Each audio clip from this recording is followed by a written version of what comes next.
Hello guys, welcome back to my channel. तो फिर से आ गई हूँ मेरी टूटी फूटी हिंदी को लेके। तो चलिए एक्सप्रेशन स्टार्ट करते हैं। तो इस एपिसोड की स्टार्ट में हम सेक्रेटरी को देखते हैं जिसका फोटो छपा था मैगजीन में अच्छे कामों के लिए, और जो संगी उनको हजम नहीं हो रहा था कि मेरे ही टुकड़ों पे पाले कुत्ते मुझसे आगे कैसे निकल गई, इसलिए उसको गाली भी दे रहा था और उसका बेइज्जती भी कर रहा था। लेकिन सेक्रेटरी को बहुत ज्यादा गुस्सा आ रही थी, लेकिन वो कुछ ना बोल के वहाँ से बाहर आ जाता है और रोड पे एक लड़की को देखते हैं जो पियानो बजा रहा था। गाइस, आप लोगों से किस किस को लगता है कि आगे जाके इन दोनों में बीच लव स्टोरी बनने वाला है, तो कमेंट सेक्शन में जरूर बताइएगा।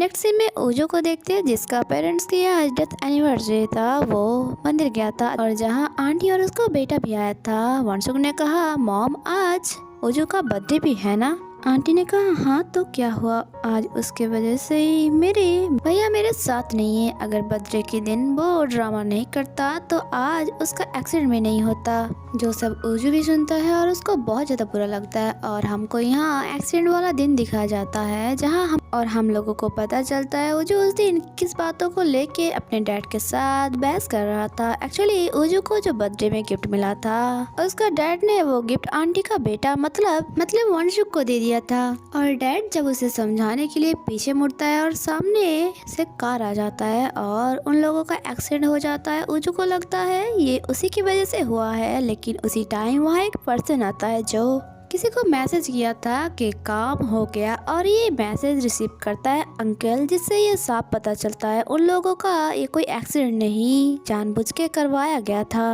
और वो और कोई नहीं अंकल था। इसके बाद सीन प्रेजेंट पे शिफ्ट होता है जहाँ हमारी घर पे था और ओजो को फ्लावर की फोटो भेज के बर्थडे विश करती है और पूछती है, तुम बताओ तुम्हें कौन सी फ्लेवर की केक पसंद है, मैं तुम्हें पैसा भेज दूंगी, तुम खरीद के खा लेना।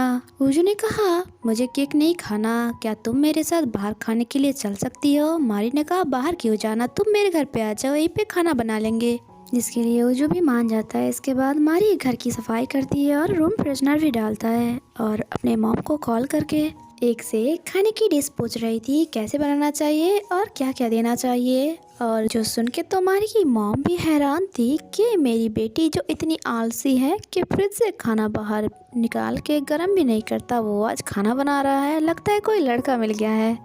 कुछ देर बाद ओजो भी आ जाता है और जब वो खाना खाता है उसे जान पाता है कि खाने पे नमक ज़्यादा है, लेकिन क्या फर्क पड़ता है उसमें, माहौल तो खुशी का था ना, और मारी भी उसके लिए इतना कर रहा है इसलिए वो उसे पूछ ही लेता है, मेरे घर वालों ने भी मेरे बर्थडे नहीं मनाता, लेकिन तुम इतनी मेरे लिए क्यों कर रही हो? मारी ने कहा, तो क्या हुआ, उदास होने की कोई बात नहीं, तुम खाना खाओ अच्छे से। तभी मारी बाहर रेनबो देखता है और बाहर आ जाती है विश मांगने के लिए। ओजो को भी कहता है विश मांगने के लिए।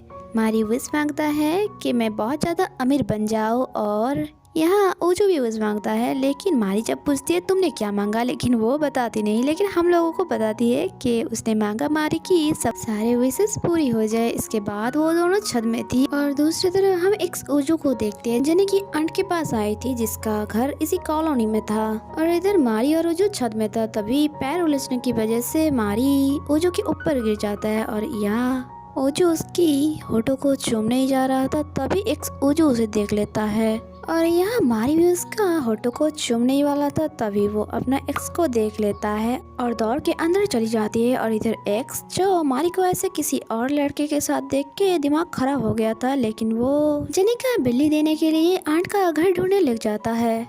और इधर अंदर मारी टेंशन में थी और ओजो को बता रही थी, मैं क्या करूँ अब, मैंने उसे ब्लॉक कर दिया था, अगर उसको इस प्लॉट के बारे में पता चल गया पक्का वो कोई प्रॉब्लम क्रिएट करेगा और हम लोगों की सीक्रेट के बारे में भी सबको बता देगा। अगर इस बारे में उसने अपने सिस्टर और मदर को बता दिया तो कांड ही हो जाएगा, पता नहीं उसके बाद हमारे ये घर रहेगा या नहीं, और अगर ये घर मेरे हाथ से चला गया तो मैं रोड पे आ जाऊंगी।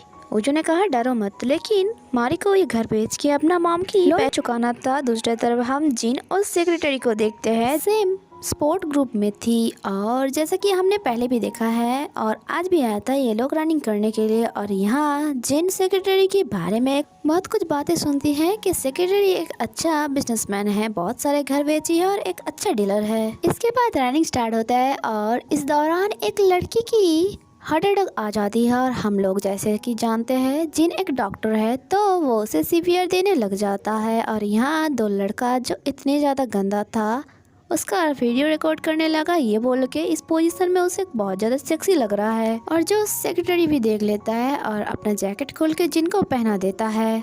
दूसरी तरफ हम मारी को देखते हैं जो अपना प्रोडक्ट और पैकेजिंग की डेमो दे रहा था जो बहुत ज़्यादा अच्छा था। और इधर एम्बुलेंस भी आ गई थी इसलिए उस लड़की को हॉस्पिटल ले जाया जाता है। लेकिन जिन नोटिस करता है वो सेक्रेटरी की जैकेट पहना हुआ था इसलिए उसे देने के लिए ढूंढने लग जाता है। और इधर सेक्रेटरी जो वही तो लड़के को सबक सिखा रहा था और ये लड़का सारे इल्जाम अपने इनोसेंट फ्रेंड के ऊपर डाल रहा था कि इसने मुझे कहा था वीडियो रिकॉर्ड करने के लिए, लेकिन ऐसा बिल्कुल भी नहीं था। बेचारी वो पोर लड़का तो अपने फ्रेंड के लिए काम करता था, वो रिश्ता इसलिए ये लड़का उसका कोई भी गलती अपने ऊपर ले लेता था जैसा एकदम सेक्रेटरी की तरह, क्योंकि सेक्रेटरी भी तो संज्ञान के लिए ऐसा ही काम करता है जो देख के संज्ञान को बुरा लगता है कि मैं भी मेरी बॉस का इसी तरह एक चमचा हो। सीन कट होता है और हम एक्स उजू को देखते हैं जो अपना मुंह उठा के मारी की ऑफिस आ गया था और जिसको देख के मारी की उजू की बोली हुई बातें याद आती है जब वो बोल रहा था अगर नेक्स्ट टाइम वो तुम्हें मिले तो पूछ ही लेना क्या उसे क्या चाहिए। एक्स ने कहा मैं तो बस तुम्हारी हालचाल पूछने के लिए आई थी और पास्ट की रोमांटिक बात करने लग जाता है और कहता है चलो हम लोग घूमने चलते हैं। मारी ने कहा हमें छुट्टी नहीं मिलती और मुझे तुम्हारे साथ अगर तुम्हारी गर्लफ्रेंड ने देख लिया तो वो बुरा मान जाएगा। ओजू ने कहा मैंने उसके साथ ब्रेकअप कर लिया क्योंकि उसके साथ मेरा मन नहीं लगता था। मैं उसके साथ तो रहती थी लेकिन मुझे हर टाइम हर वक्त तुम्हारी ख्याल आती थी इसलिए मैं उसे छोड़ दिया। और ये सब सुनने की बात तो हमारी बिल्कुल चुप हो जाती है और यहीं पे एपिसोड खत्म हो जाती है। वीडियो अच्छी लगी तो चैनल को सब्सक्राइब और वीडियो को लाइक जरूर कर देना। मिलते हैं नेक्स्ट एपिसोड में। Stay connected, bye bye.